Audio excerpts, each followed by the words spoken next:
NFL Week 6 is over, and we're headed on to Week 7, but let's look back and see how Week 6 turned out. The Giants, Manning he's awful. Like, there's no ifs, ands, and buts about it. He is bad this year, and you wonder if his career is over. Um, I don't know if he'll be able to rebound, but it's kind of looking like he's done at this point. The Bears, Cutler needs to be on his game for the Bears to do well, and that really showed against the Giants when he's clicking with Brandon Marshall. They are very successful, and when he's not, they're in trouble. For the Titans, they had a chance to win that game, but Fitzpatrick's costly turnover really changed that game. He's obviously not the solution at quarterback, but Locker's going to be back in the next couple weeks, and hopefully they can get back into the playoff race. For the Seahawks, obviously some problems there, especially on the offensive side of the ball. From a lot of people's point of view, they see that the line isn't performing. To me, it looks like Wilson has time to throw. It's just his receivers don't create enough space. He's really needing Percy Harvin at this point. So we're going to see if Harvin makes a difference, but the Seahawks offense looks like they're in a little bit of trouble if they can't have their receivers create space for Russell Wilson.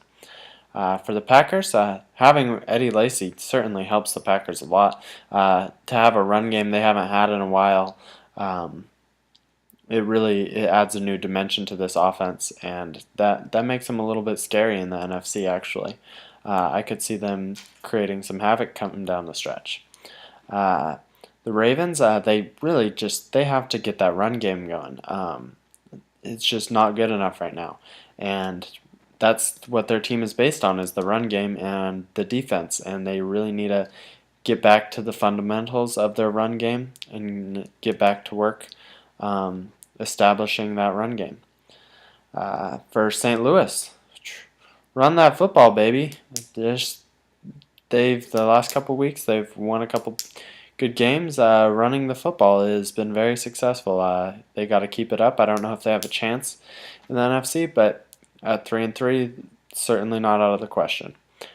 Houston, it seems like the Seahawks broke their spirit a couple weeks ago with a couple bad losses now, and it's looking like they're kind of slipping out of the playoff race.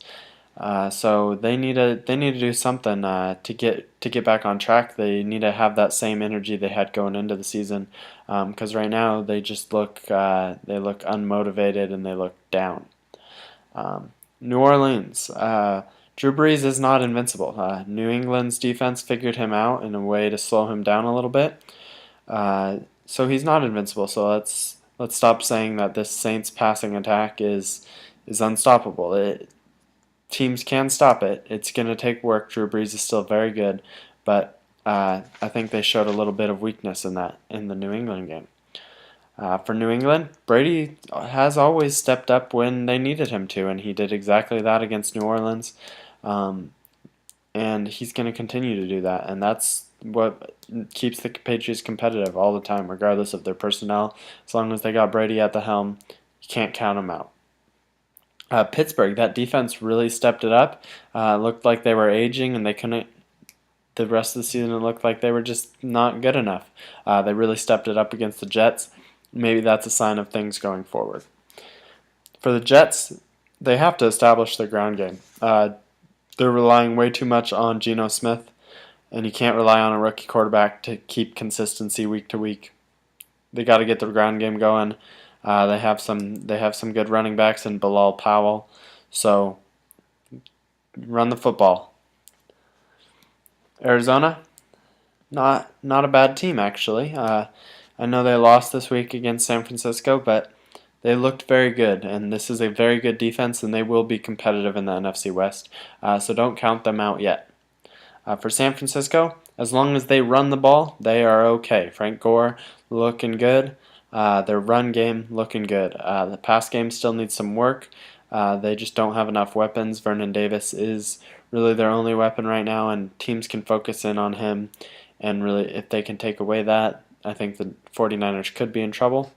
But just keep running the football, and they'll be okay. Cincinnati, they are just not a great team. They barely slipped by Buffalo, and for all the talk about this team heading into the season, they just aren't as good as we thought, and so that makes the AFC North very competitive in kind of a very weak way. Um, Buffalo, on the other hand, their offensive coordinator can get any QB to have success. EJ Manuel, many thought he would struggle. He's performed well, but then getting injured, Thad Lewis comes in and performs quite well. Actually, almost gets the win. So I think their head coach, offensive coordinator, are doing a great thing over there in Buffalo, and that's going to be helpful for years to come. Uh, Detroit, who needs Calvin Johnson, right? Obviously, they do need him back, but Stafford, Reggie Bush, the wide receiver core, they show they can get it done, and it's a depth that the Lions haven't had in the past few years, and if they can show that depth throughout the season, I think this is a very good team, better than the teams the last couple of years the Lions have had. For Cleveland, Brandon Weeden just doesn't cut it, and I know he lost his job, and then Brian Hoyer got hurt, so he's pushed back into it, but he just doesn't cut it. If they're looking to win now, which doesn't look like it, but they do have a chance, they need to get somebody in there at quarterback that can help out. Um, Oakland. Terrell Pryor looked really weak, and he's looked good this season, but he threw 3 interceptions, and he really looked weak. So I'm wondering if he can rebound from this poor start, but we'll see. He's still a young quarterback, and there's still some stuff we haven't seen from him. So let's look. I'm looking forward to see how he plays in the next few weeks, and see how the Raiders respond. The Chiefs, that defense, man, is very strong. 10 sacks on the day. Their defensive coordinator knows what's up. That defense, very strong. They look like a championship quality team this year. And that's a great turnaround for the Chiefs after failing to make the playoffs last year. For Carolina, I think Cam Newton was great, and he needs to continue that. Carolina's not out of it yet, and if they can count on Cam Newton, they could get back into this race and save Ron Rivera's job. For Minnesota, I know Adrian Peterson was going through a little bit of a tragedy, but if they want to win football games, they got to give it to Adrian Peterson. Only 10 rushes on the day. It's just, why? Why is he only getting 10 rushes? They gotta run the ball more. They cannot get away from that.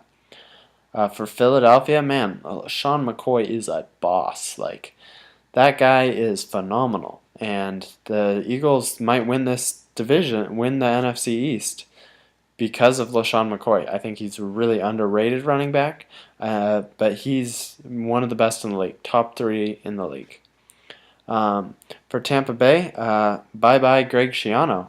You got your wish in getting Josh Freeman out of there, but you still can't win a football game. So I think your time is over in Tampa Bay, and I think the organization is starting to realize that. Jacksonville, man, they're not rolling over. So don't count this team out. They really put up a fight against Denver, and I think that I was really impressed with their showing. And if a team can continue to compete, they have my respect. And I think this is not a half bad team. And in the next few years, they could really compete. For the Broncos, watch out, Broncos. You cannot coast now. You still have to play some football. There's still a lot of the season left. Don't start coasting now. This is something typical of Peyton Manning's old teams. They would win early, win often, and then they'd kind of coast, and you can't just flip the switch at the end of the season. So you have to continue this great offense that you've had in the early part of the season and continue it throughout the year and into the playoffs.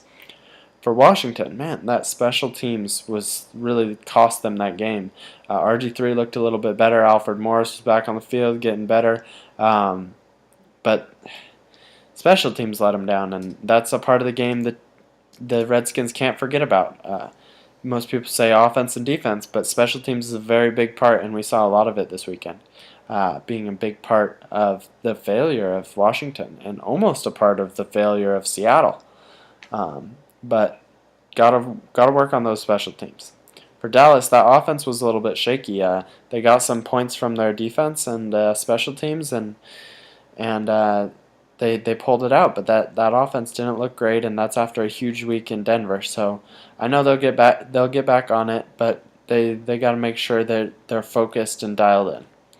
For Indianapolis, they can't have an ego. They won 2 huge games, and I think they thought, hey, it's San Diego, we got this, and they lost, and that's an eye opener for them.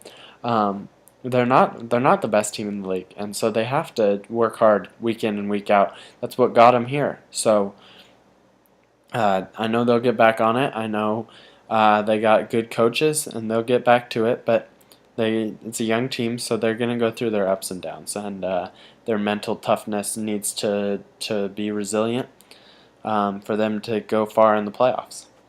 For San Diego, Ryan Matthews really stepped up. If they can get a run game going with the Phillip Rivers that we've seen this year, I think this could be a good team. I don't know if they'll make the playoffs, but they could certainly make a run at it if Matthews steps up and Rivers continues what he's doing.